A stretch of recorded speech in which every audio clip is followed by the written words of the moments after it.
Welcome back for another Mindset Matters chat. So we have no fire, but this is a fireside chat. And today I have with me the irreverent, wonderful Nick James, our leader. So Nick, for those of you who do not know, most of you will know, is the fabulous CEO of Expert Empires and the creator of all of this amazing business that we are all part of. So for those of you who have not listened to the other pieces of the series, we are talking about why mindset matters, specifically in different areas of business, leadership, vision, so that we can understand that this is not something we just visit for fun, but actually utilize as one of the key strategic tools that we have to grow our businesses the way that we want to. Welcome, Nick. Thank you. And I don't think I've been described as irreverent before. I thought you'd like that one. Yeah, I do. Nice. Yes, very excited to be here and actually to talk about a topic that I don't really talk about that often, but you know, Shari, how important I believe mindset is. I genuinely don't think there's anything more important as a business owner, as an entrepreneur, as a CEO than your mindset, your thoughts, how you make decisions. Obviously, I agree with what you agree with. What I find interesting, and you and I have chatted about this a lot, is you and I will be in the room and they see me as the mindset person and you as a strategic leader.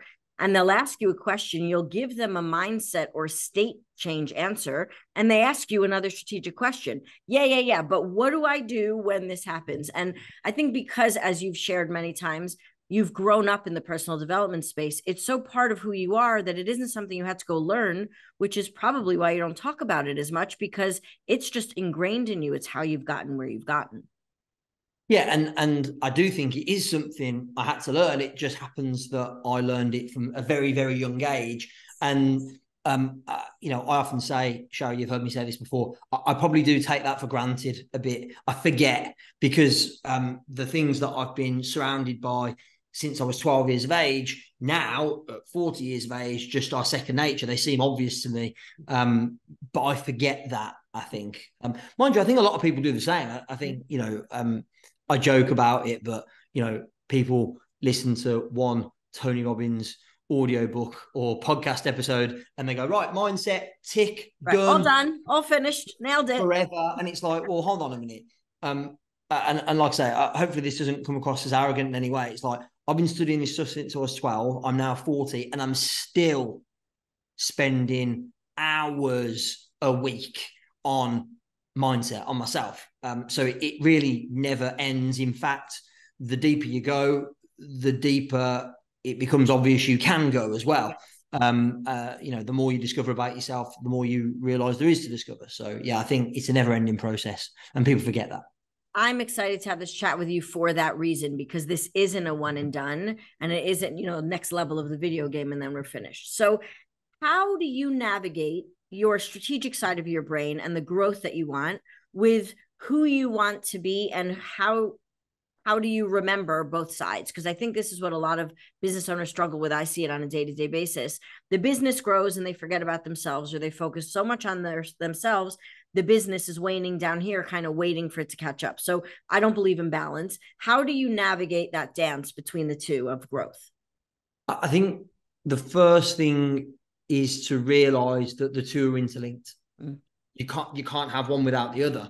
So your question, which is a great one, is almost like, well, it presupposes though that, well, if I focus on the business and grow the business, then I'll forget about myself. And if I focus on myself, then the business won't grow. And that's just not true. The truth is, if you focus on yourself, the business will grow. In my experience, automatically. When I say focus on yourself, on the right things, on the things that are actually going to, on developing the skills and learning the tools that are going to help you be a better business owner, entrepreneur, leader, CEO, whatever role you categorize yourself in. So I really think the two are so closely linked. What I do believe is if you completely forget about yourself and only focus on your business, any success you have is going to be short term, short-lived. And equally, if you focus on yourself from to an extreme, like obsessive, and I do have obsessive tendencies, as you know, but if I went totally obsessive with health and nutrition and well-being, and therefore didn't put any time or energy or focus into my business would take a hit.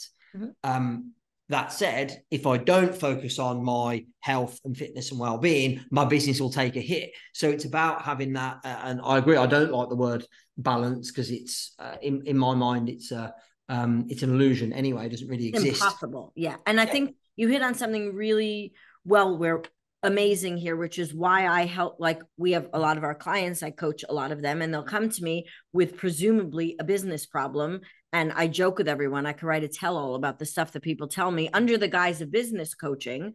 All this stuff comes up because the easiest way to look at joining these two is, if you are trying to be the best CEO of your business to be hired from a CV, you have a responsibility yourself, your clients, and your team to write this stuff. So people ask you all the time, I've asked you, how do you have so much energy, let's say after a big event in London, the next day you're on the football pitch with your kids, you're totally fine. It's because you take such good care of yourself, the way you think, giving yourself what you need, and an understanding of even what that would mean in order to be the leader you want to be. That's when they match and they combine. So if people don't know, oh, well, is it a mindset problem or a business problem? There isn't a separation. It's a both problem. Which side of the CEO aspect of your skill set needs working on? So that's simple. Yeah. And I think when you say I look after myself, and that shows up with good healthy practices around nutrition and exercise and sleep, and all of these things, and it also is sometimes switching off, which I do a lot. You know this because I suspect, since we've started working a lot more closely together the last couple of years, I don't know if you've been surprised how much I do that. Like, I was surprised. I was shocked.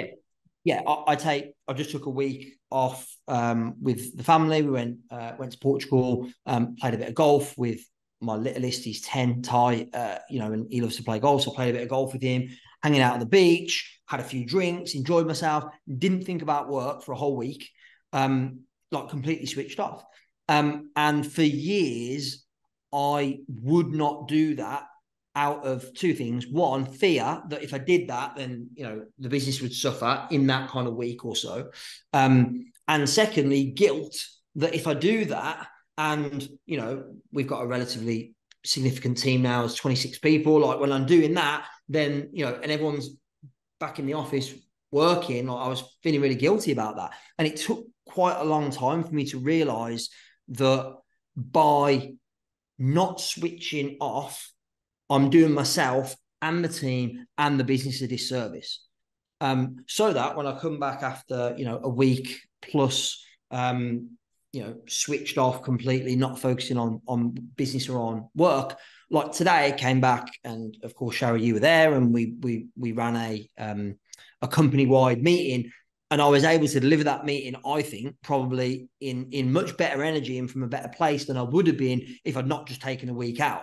If I'd have come off the back of a couple of months of constant delivery and being switched on for like a couple of months straight, there's no way in the world I would have done as good a job delivering it as I did, because I'd just had a week. And whenever I come back from time away, I'm always on fire. And so I think that's how the business, our clients, our team get the best of me, is when I'm fresh. Yeah.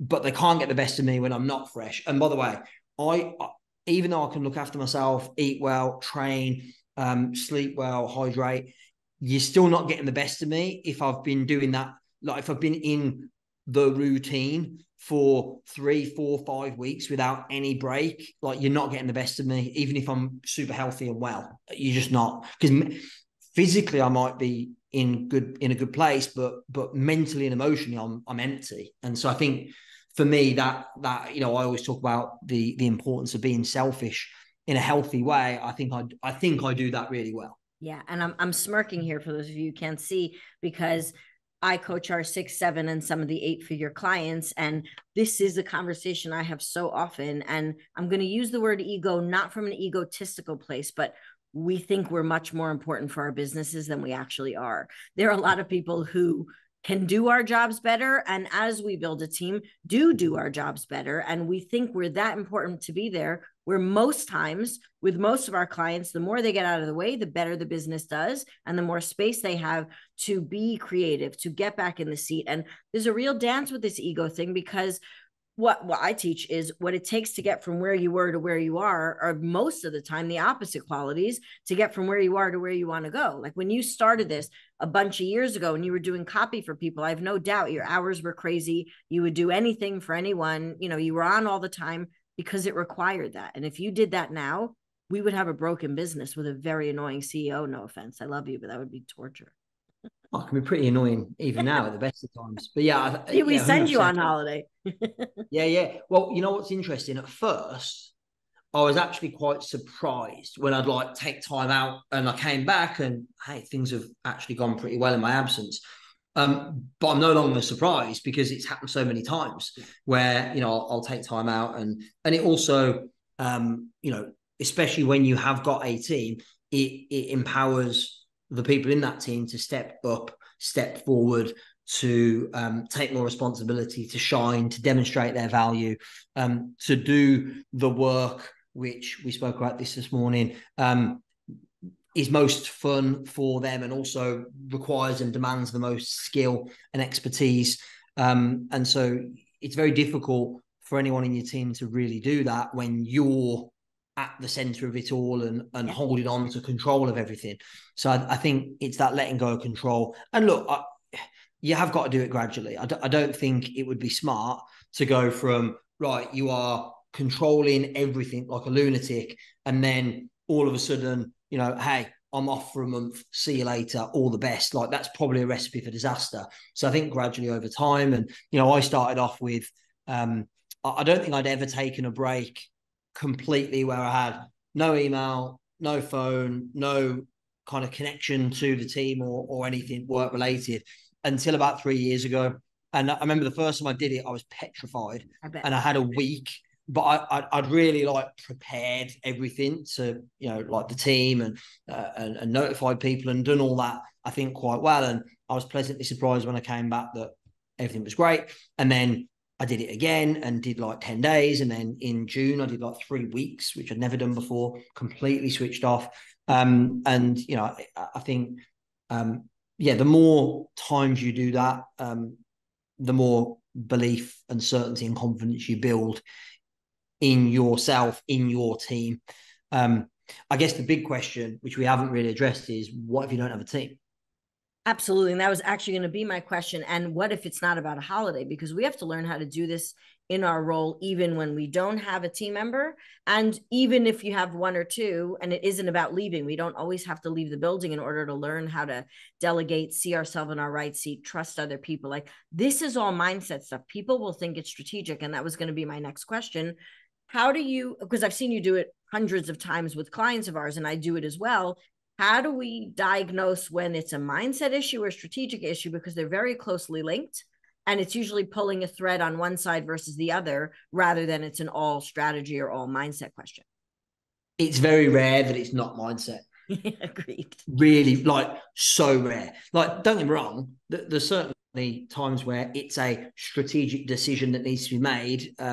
But normally what's holding somebody back from making that strategic decision is a belief, which might be based upon previous negative experience. It might be based upon a story you've been telling yourself or something you've seen somebody else do that didn't work out. It might be any or all of those things that prevents us from, most of the time, like we know what we should do. Yeah.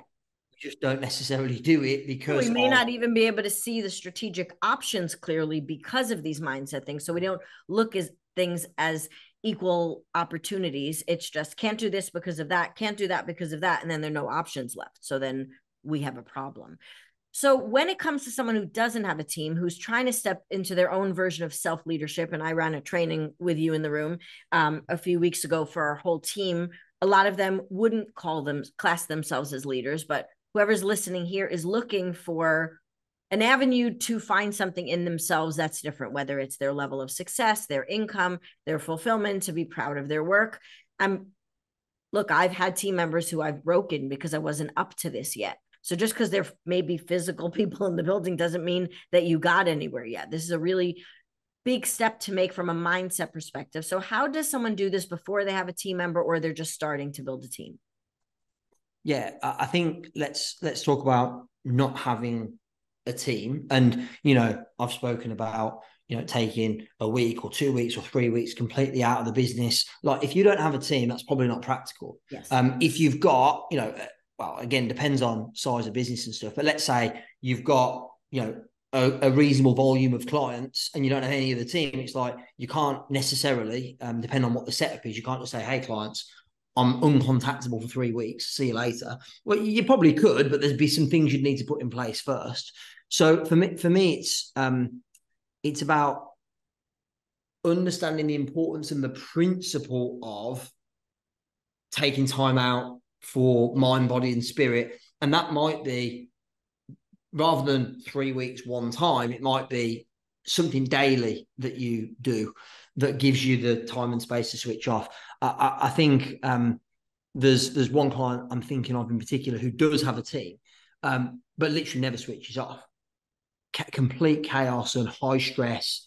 Like, therefore knock-on effects around health, family, all of these things, because the business has been the number one priority. And I'm like, look, right now you've got to start looking after yourself a lot better, so you can then be a better business owner, a better leader, better partner, parent, all of those things.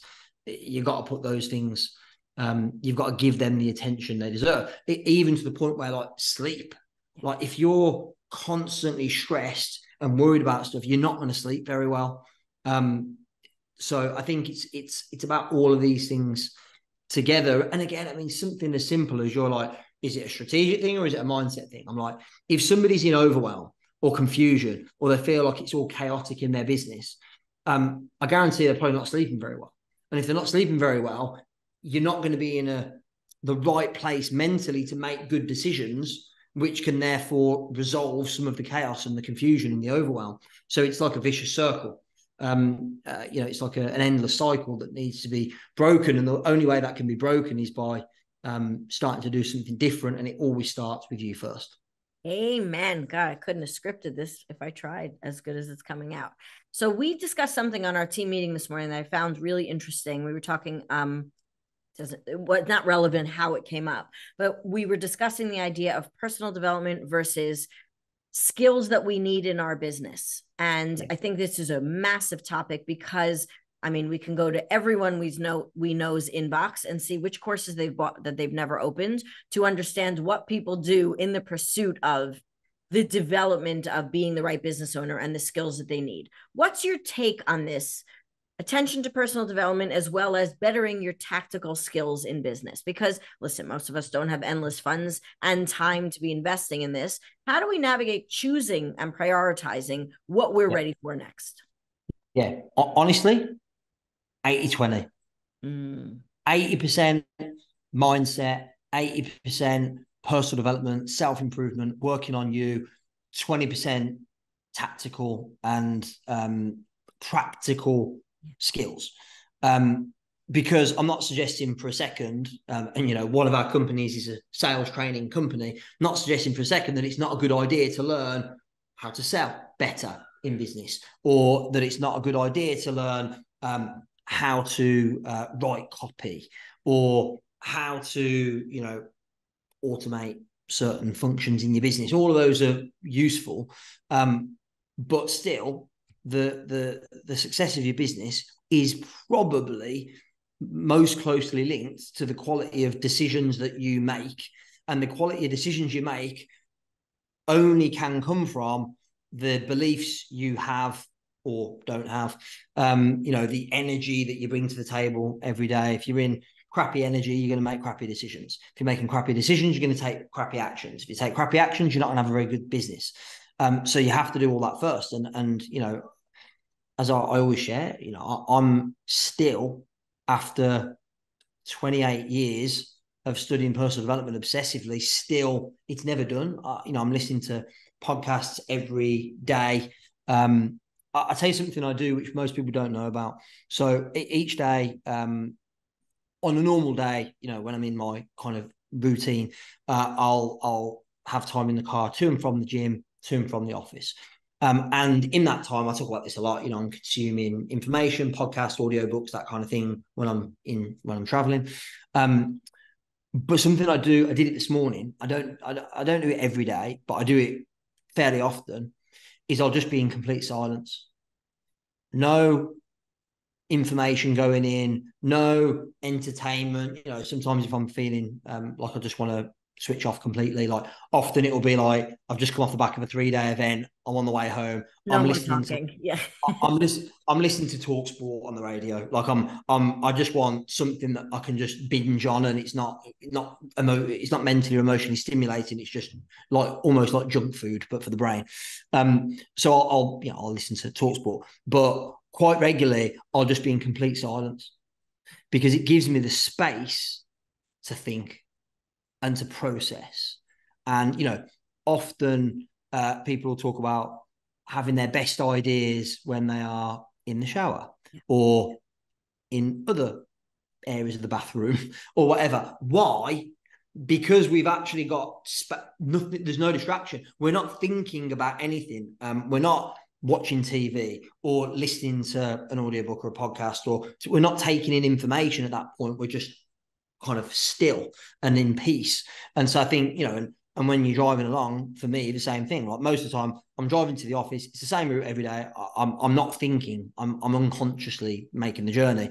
And so having no distraction and just let myself think. And I did that this morning because I wanted to give myself a bit of prep time for the meeting that we ran this morning. I was doing some new content I've not delivered before to anybody, not clients or team or anyone. So I was like, right, I really wanted some time to like think and prep. And I definitely, having that space allowed me to show up and do the best job possible of delivering that to the team, because I'd spent 50, what does it take me? Well, at the moment, your construction.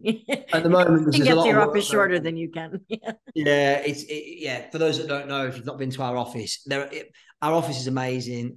It's out in the countryside, just outside Birmingham. Lovely place, but they're doing a lot of roadworks at the moment. So my 12 to 15-minute journey is more like 25 minutes at the moment because of all the diversions. Extra thinking time. Exactly, extra thinking time, or more time for studying, learning, consuming information that's going to be helpful. So yeah, I think that stillness is. I never would have done that a few years ago. I probably only started doing that the last couple of years. And you know what? Comes with self-trust to be able to know you need it, and B, something good will happen. And I think one of the big misnomers is the more information we stuff in our brain from a mindset perspective. I know that. I say this almost every start of my workshops.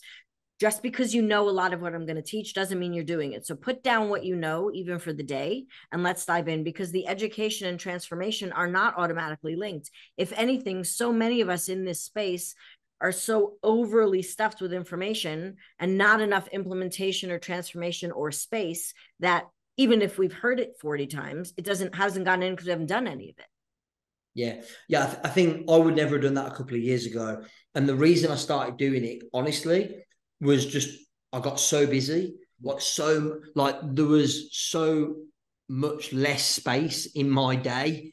I was like, I have to create a space for stillness and for peace and for thinking time, because there just was no thinking time otherwise. I mean, literally, I know your diary's slammed with delivery of coaching with our clients and creating content, all the things that you do as head coach of Expert Empires. My diary is literally from the minute I walk into the office, normally about 9:30 each morning, till about 6 when I leave. There is no space. It is back to back to back to back to back to back. And so I have to be more creative with how I find space for thinking, processing, looking after my mind, really, more than anything. I'm loving this conversation. In front of you guys listening here are two very big thinkers. We are the visionary types. We just see possibility, not impossibility. And it's a curse and a blessing at the same time, obviously. What I find with a lot of our clients, and my clients for the past 9.5 years, is because we all move very quickly as entrepreneurs, as the thinkers, as the creator of new things, it's hard for us to slow down to catch up a team, an audience, clients to think like we do. And then we get caught in this mindset frustration of, if I could just show them what's in my head, they would then trust me. How have you, over the past bunch of years, and even when helping clients with this, navigate the speed of your brain and your vision with the reality of what planet Earth and regular people think like?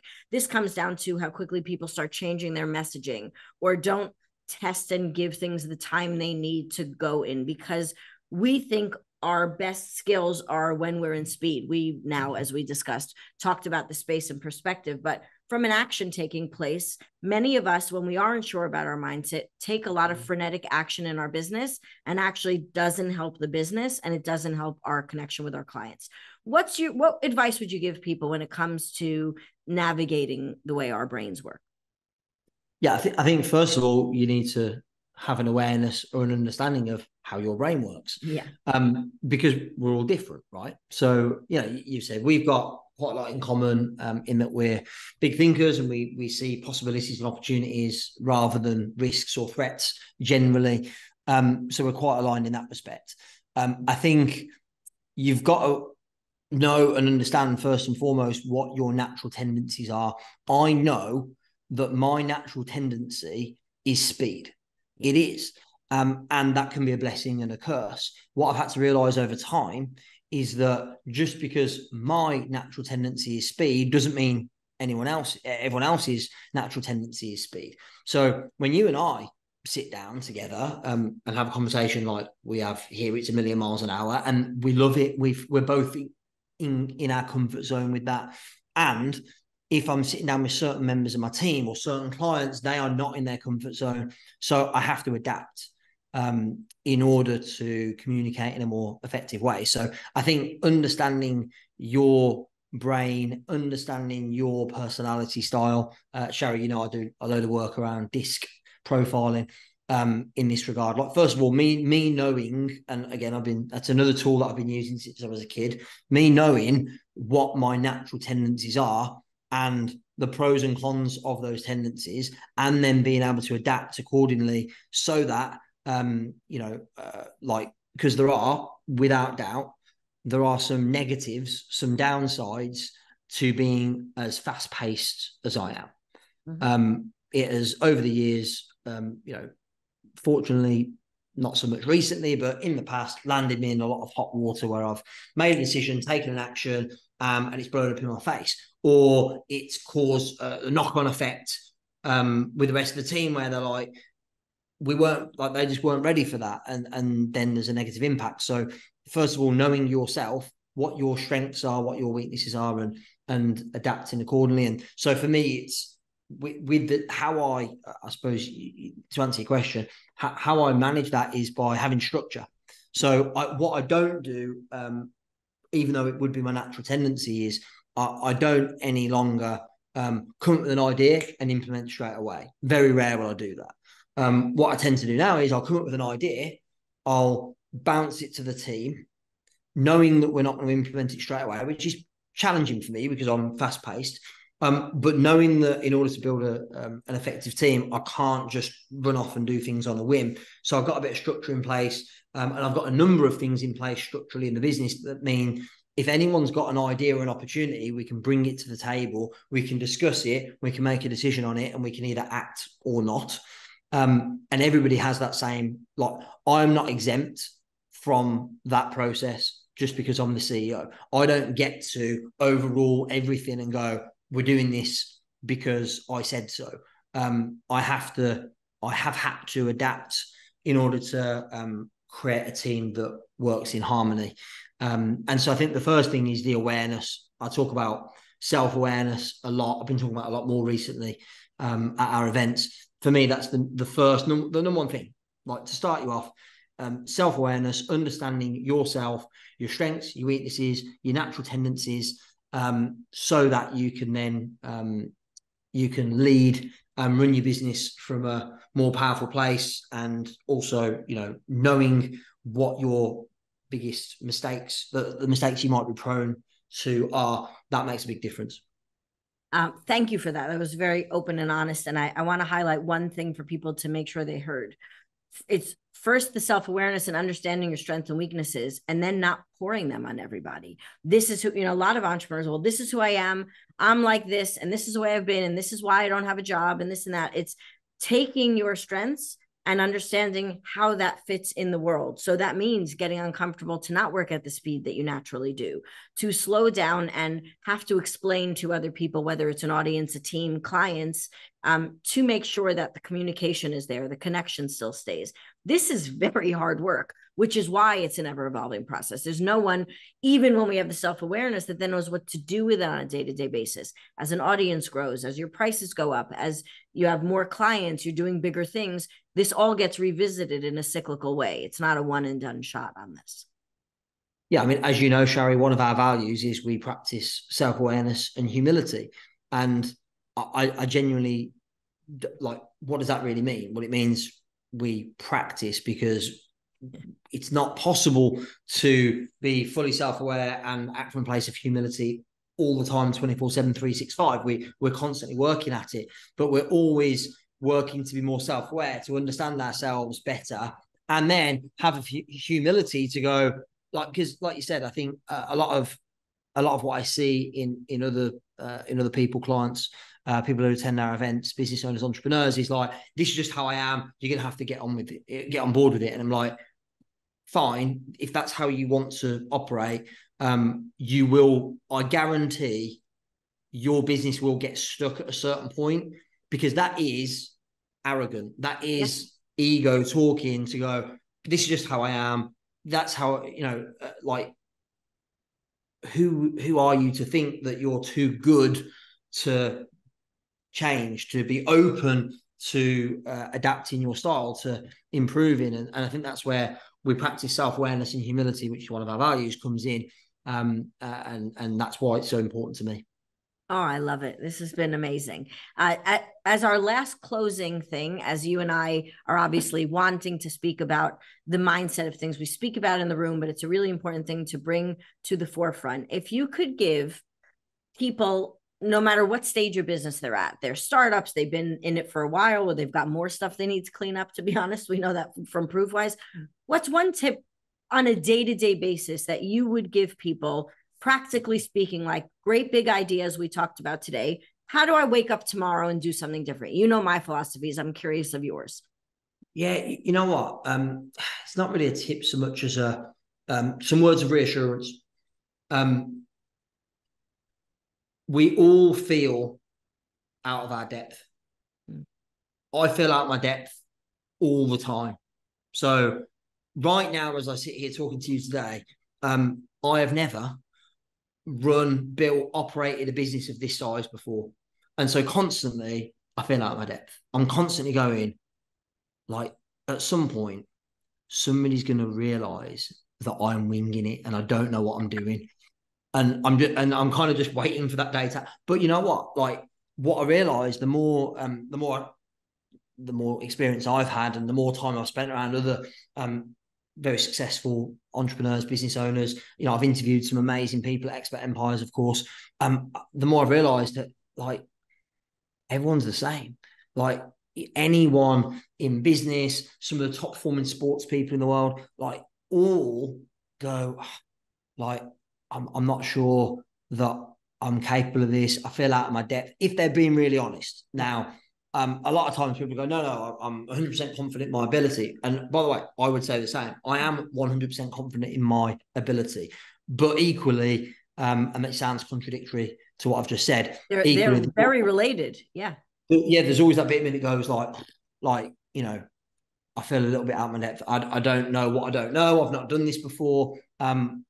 So I think there's that balance of having the uncertainty and a bit of fear and, the unknown that's ahead, which it is.